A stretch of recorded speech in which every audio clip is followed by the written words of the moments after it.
Station गए हैं, Punjab mail में बैठ गए, मथुरा पहुंचे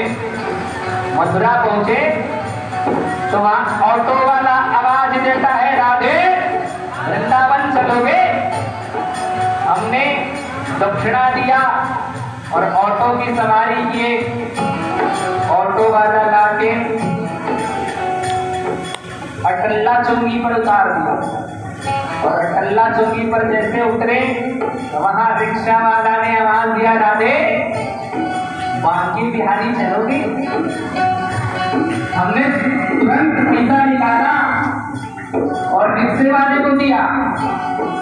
रिक्शा वाला कुछ ही देर में वृंदावन के बांके बिहारी के दरवाजे पर पहुंचा दिया। हम जब बांके बिहारी के सामने खड़े हो गए, आंख बंद किए, हमारे बिहारी जी सामने हैं, तो मन ही मन कहते हैं, वृंदावन में श्री बांके बिहारी,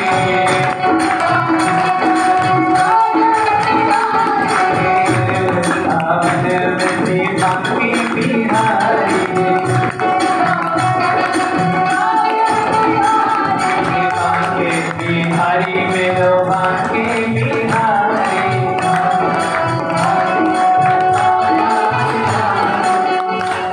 अब क्या कर मन करता है, बांके बिहारी के सामने खड़े हैं, अब एक ही मन करता है, क्या? अरे नैना लड़ाने को जी चाहता है, नैना लड़ाने को जी चाहता है,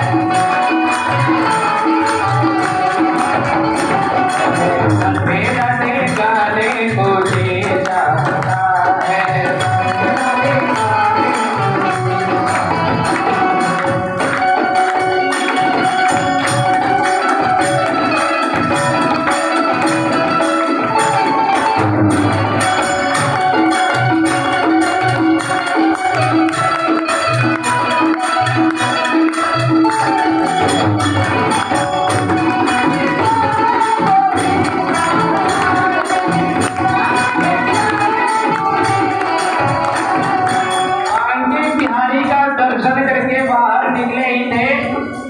उसी गली में लौटते हुए अमित महाराज मिल गए। आपको कौन मिल गया? हमें मिल गए, हमको पहचान लिया आपने। तो हमने कहा, भैया बिहारी जी का दर्शन हो गया, तो चलो हम यमुना जी का दर्शन कराते हैं। तो हम आप बड़े प्रेम के साथ चल दिए यमुना जी, और क्या कहते हैं,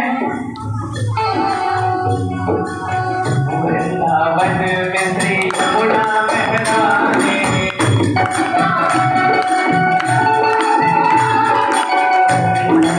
में श्री यमुना महरानी, यमुना महरानी श्री हरि पटरानी।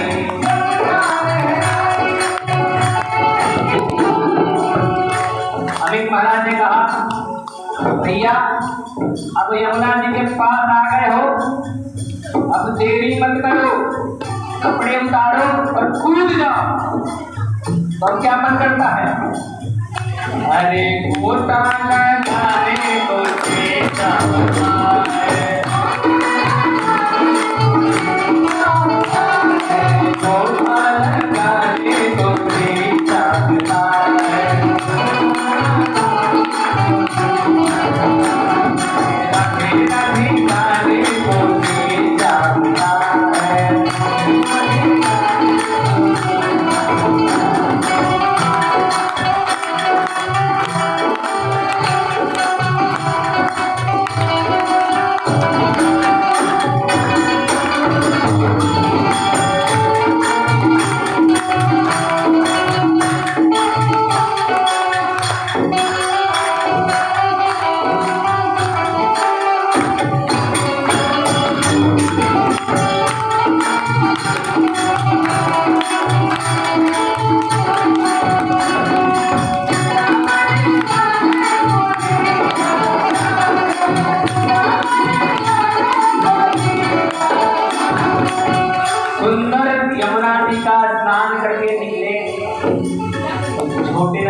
लग गई महाराज, अब तो बिना खाए हमें चलेंगे नहीं।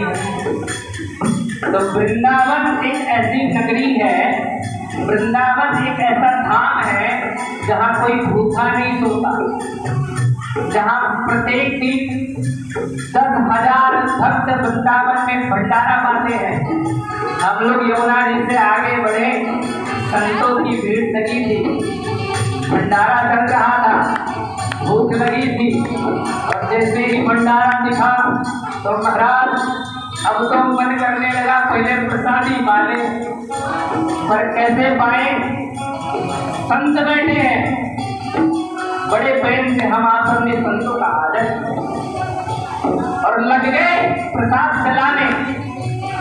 हमारा मन कितना निर्मल हो गया कि हमारा मन ही कहता है कि पहले हम संतों को प्रसादी खवा देंगे और जो शीत प्रसादी बचेगी वो हम खाएंगे। तो हम आप सब क्या कहते हैं?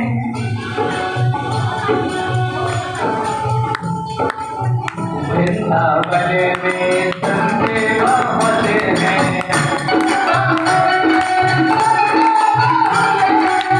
वृंदावन में संत बहुत हैं,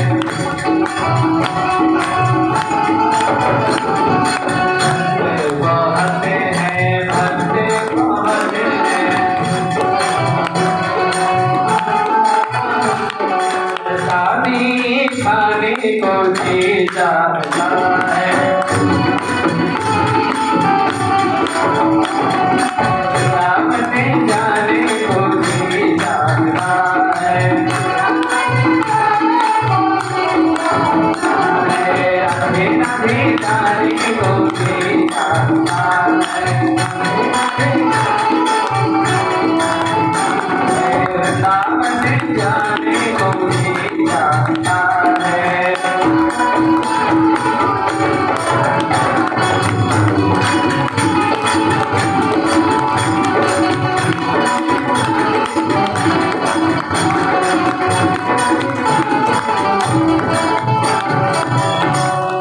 प्रेम से बोले वृंदावन हरि लाल की, राधा रानी सरकार की, जय जय श्री राधे, जय जय श्री राधे, जय जय जय श्री राधे। अब प्रसाद पाए, जीवन धन्य हो गया। फिर अपने नगर को आए और आके फिर कथा सुनने लगे। बिना पैसा के घुमा करने बिना एक कोस पैसा ना लगा, वृंदावन से घूम के आ गए। तो वृंदावन की ये महिमा है। नारद जी ने कहा चिंता मत करो। भक्ति महारानी ने उपकाल हुई, अब जब खरीदे वाला कुछ मिला उपकाल हुई, तो ये वृंदावन की महिमा। नारद जी ने भक्ति से कहा कि कलयुग का प्रभाव है, इसलिए कलयुग में वृंदावन में ज्ञान वैराग्य को कोई नहीं पूछता। चूंकि ये बिहारी जी की नगरी है, बांके बिहारी की नगरी है, इसलिए भक्ति तो सब पूछते हैं, घर घर में हो, और ज्ञान वैराग्य की किसी को जरूरत ही, इसलिए बूढ़े हो गए। ये कलयुग का दोष है। तो यहाँ भक्ति ने 2 प्रश्न किए। पहला प्रश्न कि राजा परीक्षित ने इस कलयुग की स्थापना ही क्यों की? इतना जब ये निंदनीय है, इतना क्रूर है, इस कलयुग की स्थापना परीक्षित ने क्यों की? दूसरा प्रश्न कि जब सबके हृदय में भगवान बैठे हैं तो वो इन पाप कर्मों से बचाते क्यों हैं? नारद जी कहते हैं कि यदि हे बाले, यदि तुमने पूछ लिया, हे भक्ति, तुमने यदि प्रश्न पूछ लिया, ध्यान से सुनो। एक बार राजा परीक्षित अपने नगर में भ्रमण कर रहे थे। देखा एक विकराल पुरुष पैर से गाय को मार रहा है, बैल पर प्रहार कर रहा है, तुरंत तलवार निकाले और जैसे ही उस पुरुष पर आक्रमण करना चाहा, उस विकराल पुरुष ने परीक्षित के पैरों को पकड़ लिया और कहा, महाराज मेरा नाम कलयुग है और मेरे 3 भाइयों का समय आगे चला गया, अब मेरा समय आया है। पर प्रभु, मैं परीक्षित राजा, मैं जहां जाता हूं वहां आप ही दिखते हैं, मैं कहाँ रहूं? उन्होंने कहा कि तू रह ही मत, तुझमें इतना दोष है, तू इतना पापी है कि मेरे रहते या मेरे वंश के एक बालक के रहते कोई गौ पर प्रहार नहीं कर सकता, और तुमने गौ पर बालक प्रहार किया है, अस्तु तुझे मृत्युदंड मिलनी है। अब यहाँ कलयुग बड़ी बुद्धिमानी से खेल जाए। परीक्षित से कहा कि हे राजन, मुझ में सिर्फ दोष ही नहीं है, मुझ में अच्छाइयां भी बहुत है। राजा ने कहा कि तुम एक अच्छाई बताओ।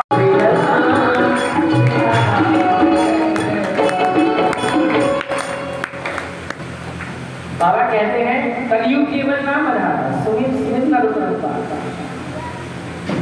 मेरे में इतनी अच्छाई है कि खूब काम करो, पर भगवान का नाम जपो। और राजन जी महाराज क्या कहते हैं? राजन जी महाराज तो जानते हैं नाम, तो राजन जी महाराज नहीं जानते हैं ना? तो राजन जी महाराज क्या कहते हैं? काम करते रहो, नाम जपते रहो, काम करते रहो, नाम जपते रहो,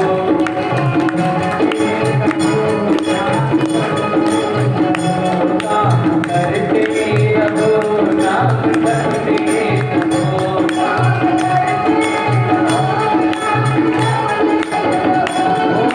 जीवन सफल में बदल जाएगा।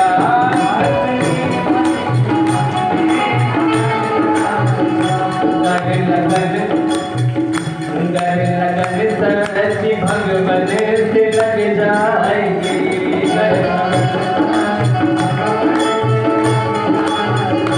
लगन सच्ची भगवत से लग जाएगी।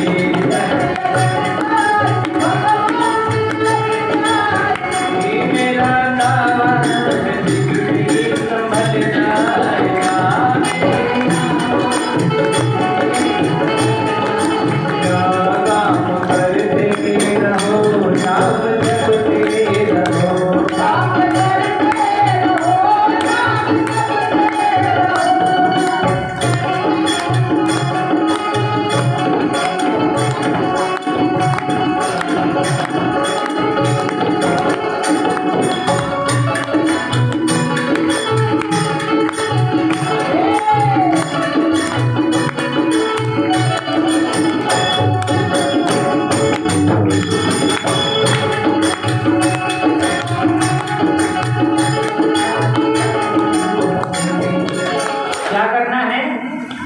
काम करते रहना है, कलयुग का प्रभाव है। कलयुग ने वचन दिया है, खूब अपने व्यापार पर, अपने दुकान पर बैठिए। वृंदावन जो गया होगा वो जानता है, वृंदावन में कोई समझ नहीं पाएगा कौन ब्राह्मण है, कौन क्षत्रिय है, कौन वैश्य है, कौन शूद्र है। तो सब एक ही रंग में रंगे हैं। वृंदावन में कोई पहचान नहीं पाएगा, क्योंकि सबका रंग एक है। दुकानदार दुकान पर सुंदर तिलक लगा के बैठा है, हाथ में माला लिया है, राधे कृष्ण जप रहा है। कोई ग्राहक आया तो सामान दिया, ये तो फिर से राधे कृष्ण जप रहा है। काम करना है, काम करते रहना है। काम जीवन में हो, काम शरीर से हो, और केंद्र में भगवान का भजन चलता रहे, बुद्धि में भगवान का भजन चलता रहे, हमारे मन में भगवान का नाम जप चलता रहे। इतने भजन से परम की प्राप्ति हो जाएगी। एक कलयुग ने वचन दिया है। अब कितना सस्ता कलयुग में उपाय मिल गया। तो परीक्षित ने क्या किया? एकाकारं कल्पिष्टवा सारवत्कार मेरे पर एक नजर में ऊपर से नीचे तक देखा कलयुग को। और कलयुगी लोगों के सुख के लिए, कम समय में कलयुगी लोग लोग परम धाम को प्राप्त कर जाए भगवान का भजन करके। पहले सतयुग में 10,000 वर्ष तक शरीर की हड्डियों को गला देना पड़ता था तपस्या करके, फिर भी भगवान नहीं मिलते। कलयुग में हम भगवान का भजन करते रहे तो जीवन से नौका पार हो जाएगा। परधाम में वैकुंठ धाम में ठाकुर जी अपने चरणों की सेवा में लगा लेंगे। एक ही साधन है, माताएं सुबह उठे, घर को हारना है, झाड़ू चलानी है, तो शरीर से हाथ से झाड़ू चले और मुख से निकलता रहे नारायण नारायण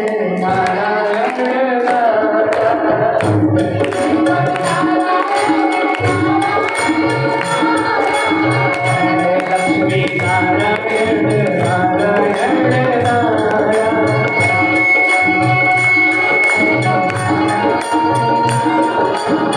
प्रसाद बना रहे हैं, बच्चों को पढ़ने जाना है, पतिदेव को भी अपने ऑफिस जाना है, हम प्रसाद बना रहे हैं। और भोजन बनाते समय राधे नारायण नारायण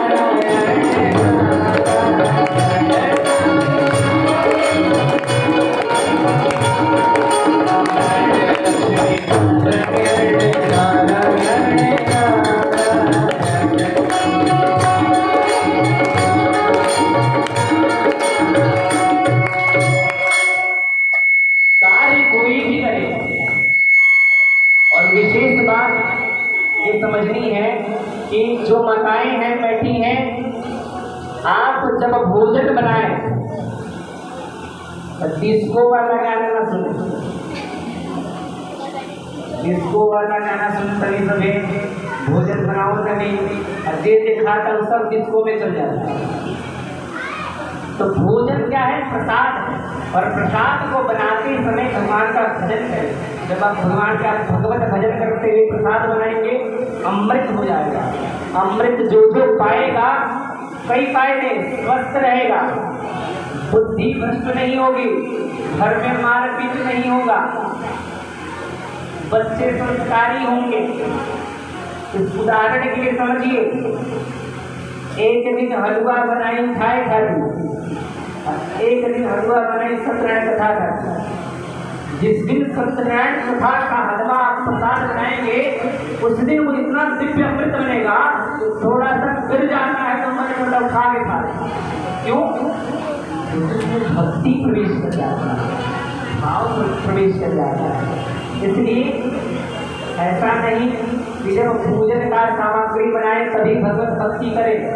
घर भी मंदिर है आपका, घर में सदस्य आपके कर देंगे तो सबके हृदय में भगवान का वास है।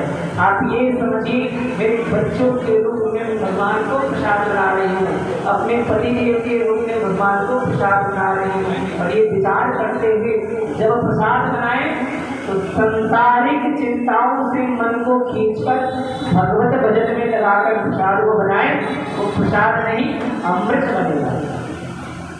अन्ना का व्हाट्सएप खेल के बनाई सभी, और जे खाई वो व्हाट्सएप खेला है ना।